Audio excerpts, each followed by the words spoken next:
Já.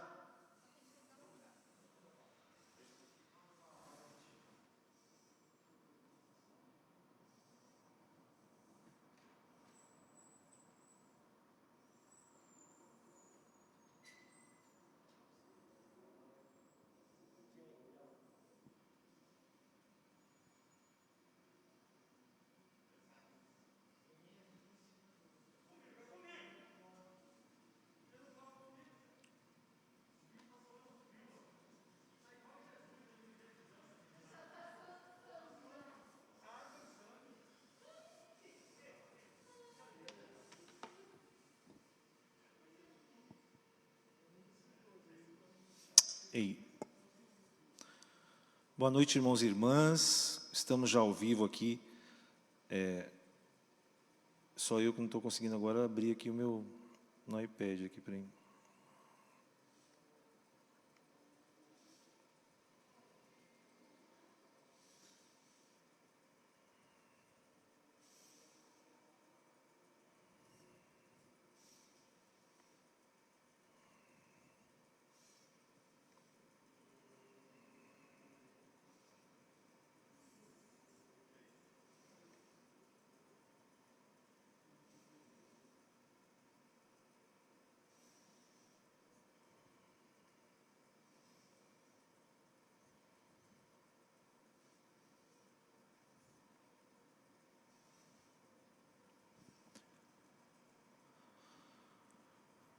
Boa noite, irmãos e irmãs. A gente está ao vivo já no Facebook para a gente começar a aula 4 de Bibliologia da nossa EFD, que é a Escola de Formação de Discípulos.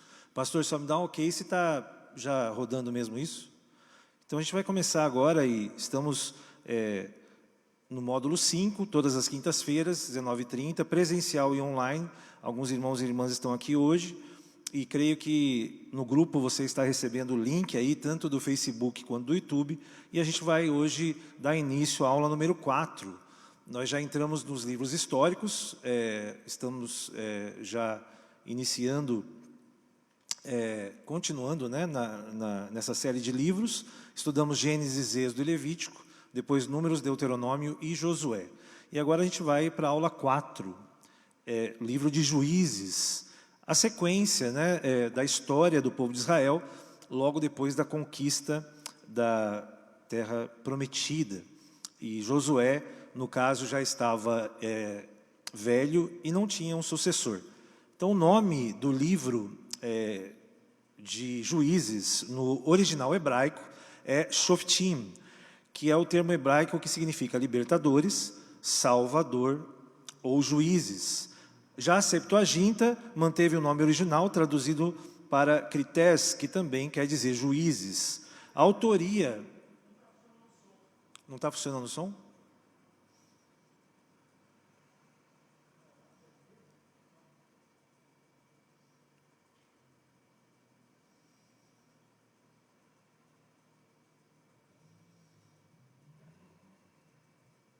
Agora está funcionando?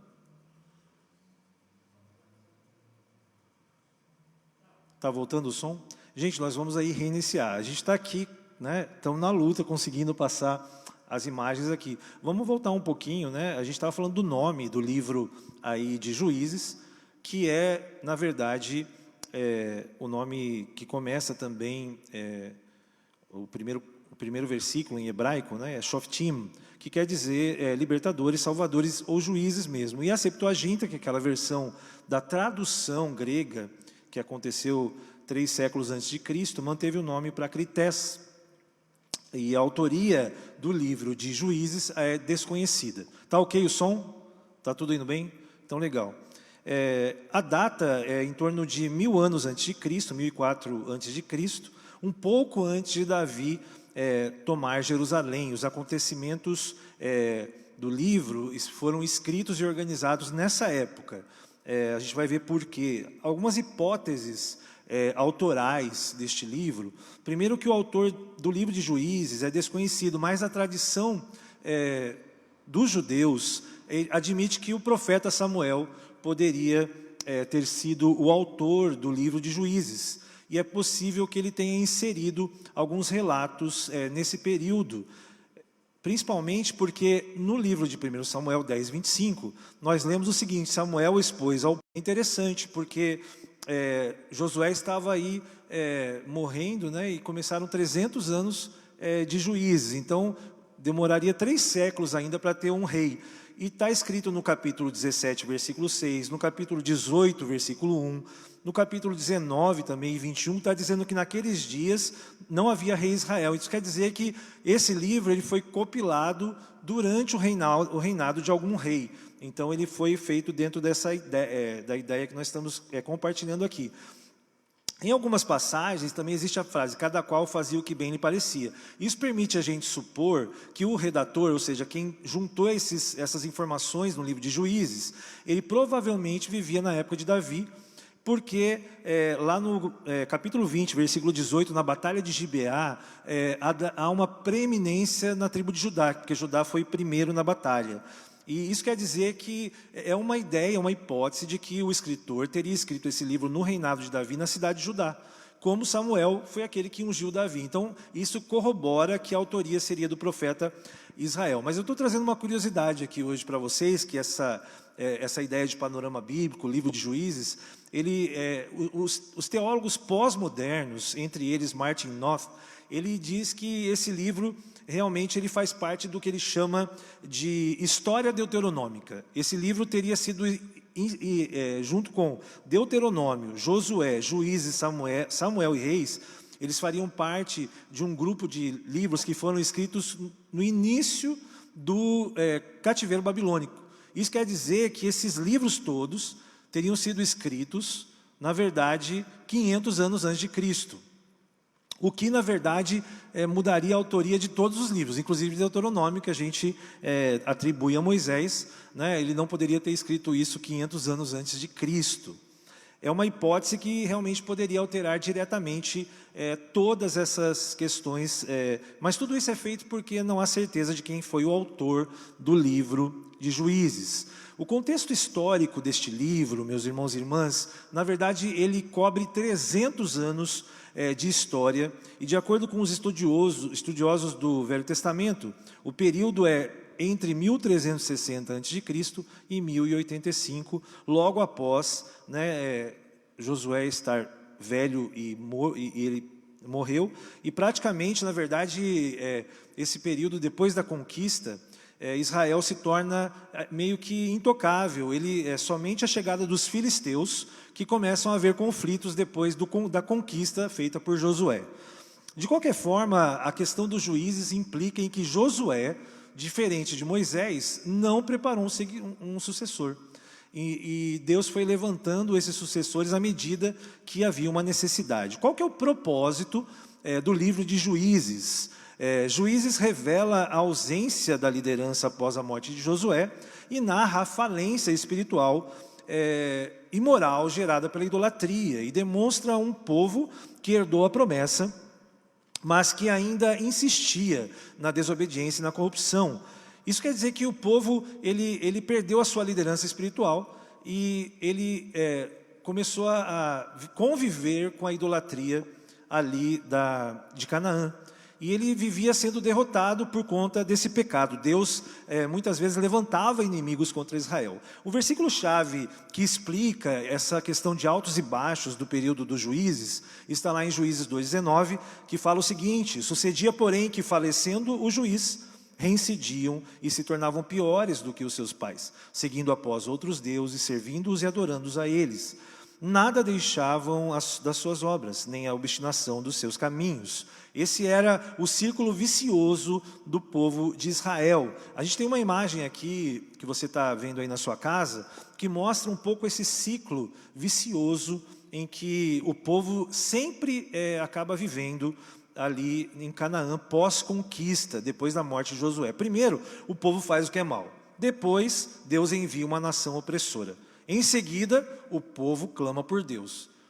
Depois, Deus envia um libertador, no caso, um dos juízes, já temos juízes como Sansão, Gideão, Jair, são vários homens que Deus levantava para um propósito específico de derrotar esse inimigo, depois que o povo clamava. Quando o opressor era derrotado, o que acontecia? O povo tinha descanso e depois voltava a fazer tudo de novo, tudo de errado de novo na idolatria. Esse é o vício, na verdade, o ciclo vicioso do povo de Israel durante, pós-conquista de Canaã. O livro de Juízes ele pode ser dividido em 5 partes, dentre outras divisões, mas até o capítulo 2, depois de Josué, um declínio militar. Israel entra em declínio, porque não há um general, não há um líder que ia à frente do exército. Até o capítulo 3, depois de Josué, vem um declínio espiritual. Então, primeiro ele começa a perder a potência, os seus exércitos, por conta da desobediência, também começa a se desviar da lei de Deus. Aí vem, de 3 até 16, a carreira dos juízes, que aí começam a surgir os juízes como Sansão, Débora. É interessante que no Velho Testamento, uma das mulheres, além de Esther, mas que recebe uma proeminência na liderança de Israel, é Débora, uma das únicas juízas, e ela julgava embaixo de uma árvore.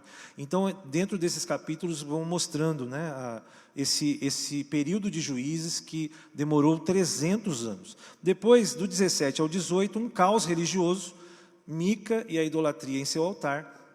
O povo de Israel começa a adorar deuses ali da região de Canaã. E depois, até o final do livro, um caos moral.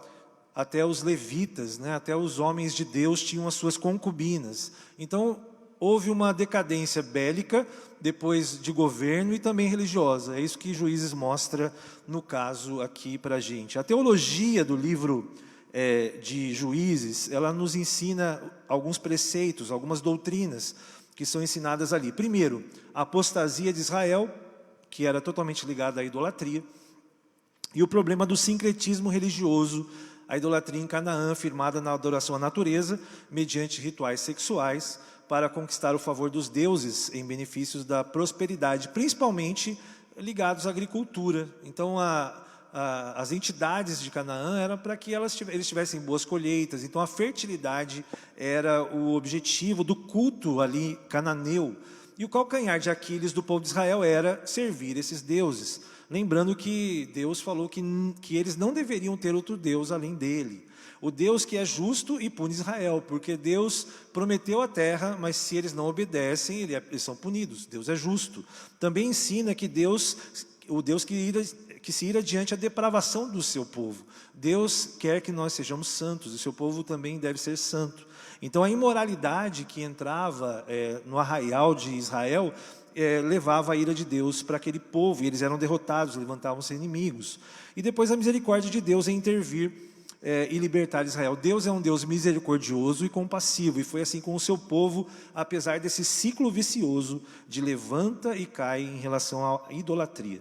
Mais um pouquinho sobre a teologia aí, queria compartilhar com vocês o panteão cananeu. Quando a gente fala panteão, quando você ouvir essa palavra, você lembre que é uma quantidade enorme, é um politeísmo, na verdade são vários deuses. Eles chamavam Deus de El, ou 2 L's, por isso que toda palavra que termina com El quer relacionar a Deus, quando você fala dessa mitologia cananeia. Seria o Deus criador também deles, do povo de Canaã, totalmente transcendente, ou seja, ele é apenas envolvido com as questões espirituais, porque existem questões imanentes, que são coisas que nós entendemos, e as questões transcendentes, coisas que nós não compreendemos só pelo Espírito e pela fé. Então ele considerava um Deus totalmente transcendente, que não se envolve, sem nenhum interesse na realidade humana, e tinha por esposa a Será, chamada Rainha do Céu. Essas estatuetas eram veneradas, e geralmente essa deusa da fertilidade simbolizava um arbusto, ou seja, onde havia uma árvore, onde havia um arbusto, eles podiam fazer um ritual religioso de orgias, para que Baal, e a sua esposa pudesse atender às suas oferendas. Baal, e no plural Baalim, é uma referência de vários deuses do Levante. Toda vez que você ouvir Levante, é a região da Palestina, a religião ali, aquela região da Palestina também é chamado de Levante. Então, os deuses de Canaã, um deles era Moloque. Ele era, quando eles falavam de Baal, também estavam falando desse Deus. E o judaísmo, meus irmãos, como eu já disse uma vez aqui, ele estabelece o monoteísmo como o fundamento religioso, a teologia do Deus único. Então Deus não aceita que o seu povo procure, né, os outros deuses, como Baal, deuses como El, como Aserá, e assim por diante, né? Em Moloque, para uma criança, você está dizendo que ela é uma pessoa amiga, companheira, né? O grego da Septuaginta é hout, que quer dizer também companheira. Então, tanto o livro na Septuaginta quanto o livro ali na Tanakh do judeu tem o mesmo nome. O autor também é desconhecido, mas a tradição também considera que o profeta Samuel poderia ter escrito o livro de Ruth. A data desse livro ele é dentro do período de Juízes, ou seja, provavelmente entre 1370 e 1050 antes de Cristo. Alguma pessoa viveu essa realidade ali, essa família estava no período dos Juízes, a família de Noemi, dentro do período ali, especificamente do juiz Jair. Se você ler o primeiro capítulo do livro de Ruth, você vê que essa história aconteceu na época dos Juízes. E ali na região de Moabe, também ali na Palestina. Vou falar um pouquinho do contexto histórico do livro de Ruth.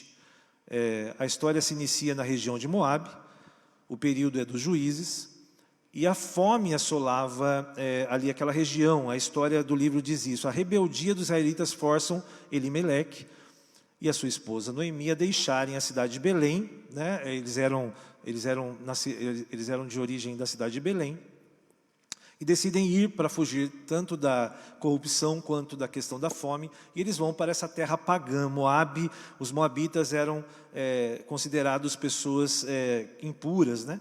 Logo após a morte de Elimeleque, no caso Noemi fica viúva, e os seus filhos, eles tinham 2 filhos, se casam com Orfa e Ruth. E a trágica história dessa família, a gente conhece, ela acaba acontecendo que essas duas mulheres também ficam viúvas, né? Todos os homens morrem e as 3 permanecem viúvas, o que obriga Noemi a decidir voltar para Israel. E o dilema aí é que as suas noras, Noemi acha melhor que as noras ficassem na cidade ali na terra de Moabe. Mas Ruth, diferente de Orfa, decide ir com a sua sogra, e ela vai e encontra com Boaz, que é na verdade o seu resgatador pela lei judaica, e ele é da tribo de Judá, e a gente sabe que, no caso, Boaz é bisavô de Davi. A gente vê isso na genealogia de Davi. Interessante, né, essa conexão aí. Bem, de origem, né, judaica, ela não conhecia Deus, ela servia os outros deuses, mas ela mostra essa fidelidade quando ela fala: o seu Deus será o meu Deus. Então, esse livro aqui mostra a conversão de Ruth, uma estrangeira em terra estranha, e Deus, e a sua fé em Deus, e a fidelidade dele para com ela, mostra esse propósito de suscitar descendência do Messias. Deus escolhe Ruth para, através dela, gerar, né, o rei Davi, e depois Jesus também segue a raiz de Davi, né? O esboço de Ruth, a gente pode ler até o capítulo 22, é a volta de Ruth e Noemi para Belém. Então são todos esses fatos que eu narrei, até ela estar em Belém novamente, ela e a sua sogra, as 2 viúvas. E uma viúva em Israel naquela época não tinha qualquer condição de sustento, ela precisava esmolar ou ser resgatada, né? Então, até o 23 nós vemos que Ruth encontra o favor de Boaz. Depois, até os 18, fé e ação, e além do 22, a recompensa de Ruth e o casamento com Boaz. A tradição do resgatador na lei mosaica diz que quando o homem da família não tem mais como gerar filhos, ele morreu, seja ele e seus filhos, um parente próximo pode suscitar a geração daquele homem. Então Boaz, ele resgatou Ruth e deu seguimento à mulher, diferente da sociedade machista que elas viviam há 3.000 anos atrás. Os israelitas eram uma sociedade patriarcal, e é claro, as mulheres não eram nem contadas, mas na palavra de Deus, ele mostra a importância da figura da mulher. A mulher, ela é coerdeira também com Cristo. A soberania de Deus e a sua providência, que conecta os eventos, né? Deus leva uma família de Belém para Moabe, né? Para que ela tenha um relacionamento ali e volte para Belém, porque a cidade de Belém é da onde nasceria Davi, e também da onde viria a linhagem também do Messias. A soberania e a graça de Deus conduzindo a história, preservando a linhagem messiânica. O rei Davi é descendente direto de Boaz e também de Noemi, né? E de Elimeleque, passa a ser essa família de Belém, né? A cristologia do livro de Ruth, onde nós podemos encontrar Jesus, no livro de Ruth, que faz parte dos livros históricos, como eu disse, na Tanakh, né? Faz parte do texto em que está junto com os profetas, mas junto com Josué, os históricos. No nosso caso, Ruth é um livro histórico, mas dentro da Bíblia seriam parte dos profetas, né? De qualquer forma, a cristologia, né, que é Jesus como chave hermenêutica da Bíblia, ou seja, sempre quando você vai ler a Bíblia, você precisa ver onde está Jesus nesse texto, né? Romanos 3:23 vai falar que todos pecaram, né? Então Ruth, ela estava perdida. Ruth, ela vivia num lugar que o livro de Ruth apresenta Jesus Cristo para a gente é como o nosso Jesus faz por todos nós. Estamos indo aí para a última sessão da aula de hoje, lembrando que os livros como Samuel, nós vamos estudar Samuel 1 e 2, né? Na verdade, meus irmãos, o livro de Samuel, ele na Bíblia hebraica, no Tanakh, ele é um livro só. Ele não são dois livros. É que é um livro tão denso, né, o livro de Samuel, num rolo tão difícil de manejar, que ele foi dividido em dois na Septuaginta. Então, é o livro de Samuel, 1º e 2º Samuel, mas é um livro só. Ele foi simplesmente dividido para poder ser manuseado. Ele é tão denso nos rolos antigos, que ele, na verdade, ele era dividido em 4 partes para poder ser manuseado. Interessante isso, né? Mas vamos lá, o nome quer dizer Shemuel, né? Ou Ishmuel, que é o nome em hebraico, traduzido enviado por Deus. Lembra que o El, eu falei que o El representa uma relação a Deus? Então Samuel, Ana deu esse nome, aquele que foi enviado por Deus, aquele filho que ela pediu, né? Então Ana dá esse nome. Gordon Wilmot, que na verdade é um teólogo, né, escritor inglês da década de 40, se eu não me engano. Esse homem, ele, na verdade, é um dos maiores comentaristas bíblicos da atualidade que se conhece hoje. Ele diz o seguinte: os livros de Samuel 1 e 2 sempre foram considerados como apenas um livro, e a Septuaginta que dividiu em 2 para que recebessem esse nome, né, 1ª e 2ª Samuel. No hebraico fica Ishmuel Aleph, ou seja, Samuel A, né, que é a letra A do hebraico, assim que eles fazem, depois Samuel B. Mas é livro de Samuel 1 e 2. Lembrando aqui, né, para conceito geral, nós nunca falamos 1 Samuel. Muita gente fala isso, abre aí em 1 Samuel. Não, a gente deve falar, abra em 1 Samuel, porque é um livro. Quando a gente usa primeira para as epístolas, né, então é 1ª epístola de Paulo aos Coríntios. Agora, quando se vê um 1º perto do livro de Samuel, então é 1 Samuel. Mas assim, né, uma dica aí. Por volta também do ano de 933 a 722, já próximo do cativeiro da Babilônia, foi a época em que Samuel foi escrito, antes do exílio, né, no caso. É interessante que, embora a tradição judaica, meus irmãos, atribui a Samuel a autoria, né, do livro de Samuel, desse livro, né, dos 2 livros, o próprio profeta, John MacArthur, que é outro, também um teólogo americano, radialista, muito conhecido, algumas revistas de cristãs dizem que ele é o maior pregador do século XX, John MacArthur. Ele fala que o profeta Samuel, o último dos juízes de Israel, não pode ser o autor dos livros. Sabe por quê? Em 1 Samuel 25:1 diz o seguinte: Samuel morreu e todo Israel se reuniu e planteou e sepultaram onde vivia, em Ramá. Depois Davi foi para o deserto de Maom. Então, se antes de terminar a primeira parte do livro Samuel já morreu, então ele diz assim, não pode ser Samuel. Samuel ele não pode ter escrito, porque está dizendo no próprio livro que ele morreu. Então é interessantíssima essa posição aí do John MacArthur, né, de definir que realmente alguém organizou, talvez Samuel parte do livro tenha escrito, mas outra pessoa compilou essa obra. Um contexto histórico dos livros, né, de 1º e 2º Samuel, os fatos ocorrem num contexto monárquico, lembrando que é uma transição, né, o povo estava sem rei e pediu um rei para Samuel, que era o último juiz e o primeiro dos profetas depois de Moisés. Samuel é uma figura emblemática para o povo de Israel, esse profeta que se levanta, né, ali e unge Davi. Davi foi o grande rei do seu povo, contudo não ficaram encobertos os problemas de Davi. Davi teve muitos problemas, né? Mas era um homem segundo o coração de Deus. Gordon J. Warren diz o seguinte: a mensagem é um chamado ao arrependimento de pecados. É também um chamado à fé, por trazer a lembrança que Israel é o povo escolhido de Deus. O cuidado com o seu povo em cada época, sua fidelidade a eles e a sua promessa de um rei vindouro, Jesus. Então, esse, vamos dizer assim, o Gordon Warren, ele diz que a pessoa de Davi, ela traz essa possibilidade de nós nos arrependermos dos nossos pecados, se entristecermos com o nosso pecado.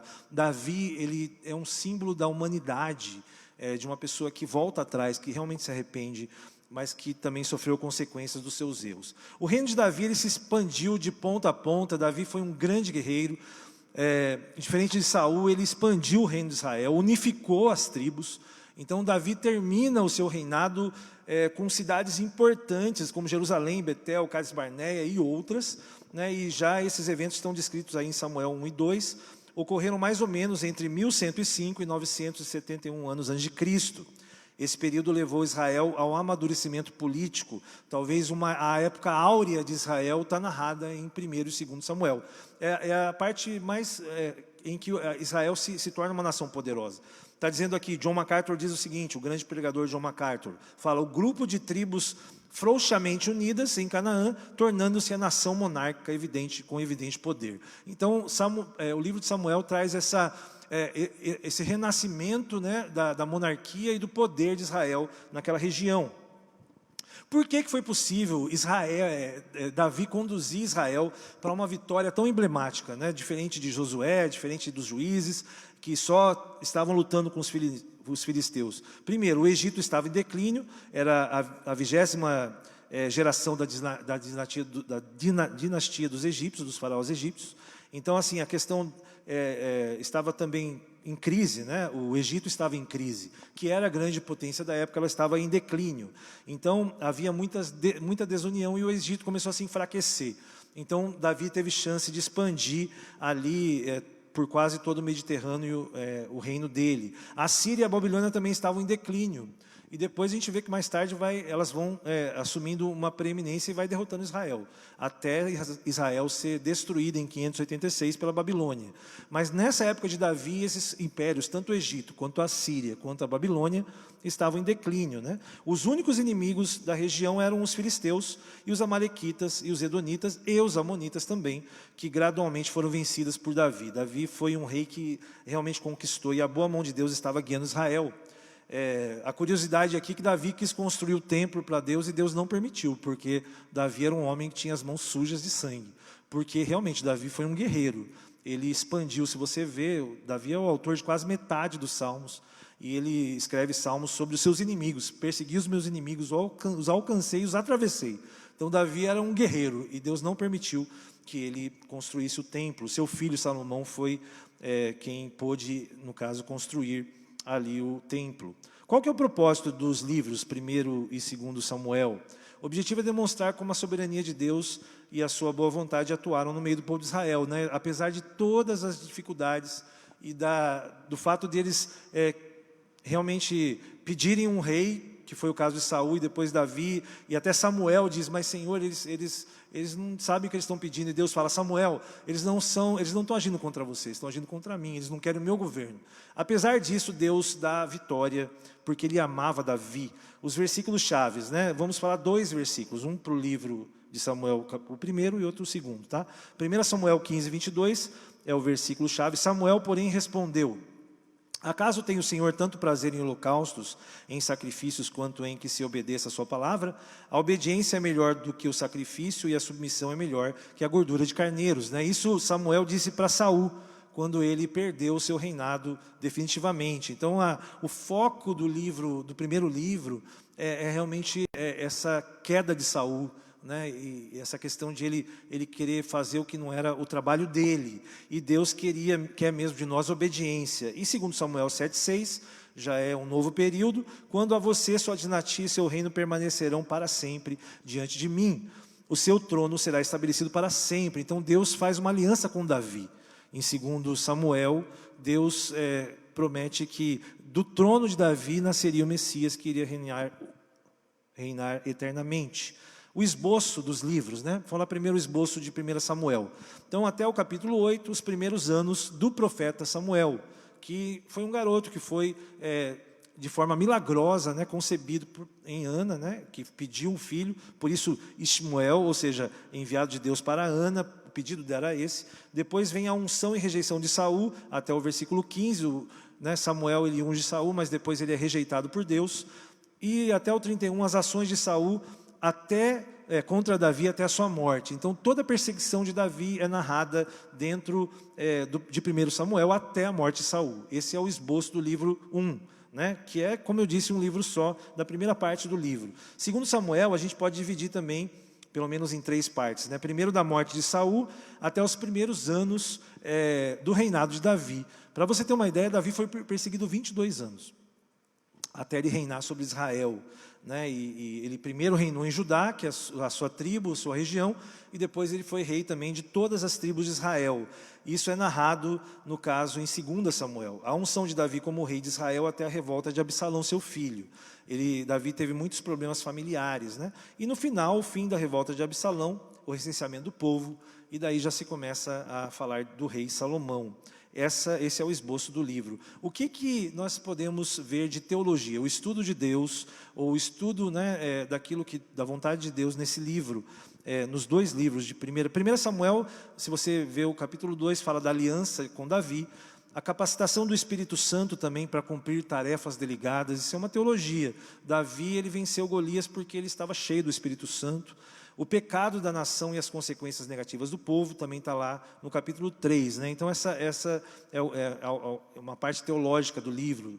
Também lá em 2 Samuel fala também da aliança de Davi, o pecado da nação e a promessa do Messias. Né? Então, Natã, quando conversa com Davi, ele já fala sobre, já faz uma profecia sobre aquele que reinaria para sempre, que não era Davi, era Jesus. Vamos passar o slide. A santidade também de Deus no capítulo 2, o poder de Deus, que Deus é justo também. Isso a gente vê na história de Samuel, a justiça de Deus sobre Eli, a justiça de Deus sobre Saul, a justiça de Deus sobre o próprio Davi. Né? Nós vemos isso, faz parte da teologia, Deus é justo. A ira de Deus também contra o pecado. Davi perdeu o seu filho, aquele que ele teve em adultério, né? e matou o seu guerreiro Urias. De qualquer forma, Deus mostra que nós nos arrependemos, mas que há consequências. Né? 2 Samuel fala que Deus é fiel, Ele cumpre as suas promessas, um Deus majestoso, um Deus único e Senhor. A sabedoria de Deus em continuar conduzindo a linhagem messiânica e a ira de Deus contra o pecado também no livro 2. O que 1º e 2 Samuel ensinam sobre Jesus? Qual a cristologia do livro de 1 Samuel? Primeiro, Ana ora sobre o futuro do ungido do Senhor, que estabeleceria o trono de Davi para sempre. Se a gente vê a oração de Ana, você vai ver Jesus ali, naquele pedido daquele menino Samuel. Ali no 2º livro, a aliança davídica, né, ali no capítulo 7, de 12 a 16, com a promessa de estabelecer seu reino para sempre. A vida de Davi, ela prenuncia o reinado vindouro de Cristo. Então Davi, o rei Davi, é um tipo de Cristo, no sentido de que Deus amava aquele homem ao ponto de prometer que da sua linhagem, da tribo de Judá, por isso Jesus é o leão da tribo de Judá, ele é da raiz de Davi, né? Essa promessa que Deus fez, essa aliança davídica, ela mostra Cristo, né, ali presente no livro, nos livros, né, de Samuel 1 e 2. E agora encerramos aqui com a cristologia, porque a gente pode dizer então que os livros de Samuel, tanto 1 quanto 2, apresentam Jesus como o nosso Rei eterno. Paulo escreve para Timóteo e diz o seguinte em 1 Timóteo, agora sim 1 Timóteo, né, primeira epístola de Paulo a Timóteo, capítulo 1, versículos 16 e 17, assim ao Rei eterno, imortal, invisível, Deus único, honra e glória pelos séculos dos séculos. Amém. Jesus é o nosso Rei eterno e Ele foi prometido, né, desde a eternidade, passando-se por Abraão, passando-se por Moisés, chegando até Davi, né, as alianças, até que Cristo nasce, Ele é a nova aliança. Que Deus abençoe vocês, estamos indo para a nossa próxima aula. E que Deus abençoe também esse final de semana para todos, que está chegando aí amanhã sexta-feira. E semana que vem a gente se encontra. Que bom que hoje conseguimos transmitir, né, a aula ao vivo para vocês, meus irmãos e irmãs. Hoje mesmo, logo amanhã cedo, você vai estar recebendo o e-book da aula 4. Espero que você esteja fazendo a leitura diária, porque nós cremos que o ensino ele não precisa apenas informar, ele precisa formar, trazer vida para você. Então, na página ali, né, 3, você vai ver sempre uma leitura diária. Faça a leitura diária bem rápida, 10 minutos por dia, e você vai ser abençoado, é o que nós cremos. Que Deus abençoe a sua vida. Vamos fazer uma oração e agradecer por essa aula ao nosso Rei eterno, imortal, invisível, mas real. A Ele seja a glória. Senhor, em nome de Jesus, muito obrigado por esta noite, que o Senhor nos abençoe, cuide de nós, e a gente pede que o Senhor também nos dê um final de semana abençoado, abençoe nossos cultos das 10, das 18 horas, e cada irmão e irmã que está aqui hoje presencialmente, quem está na internet, seja abençoado em nome de Jesus. Amém e amém. Deus abençoe, irmãos. Até a próxima aula.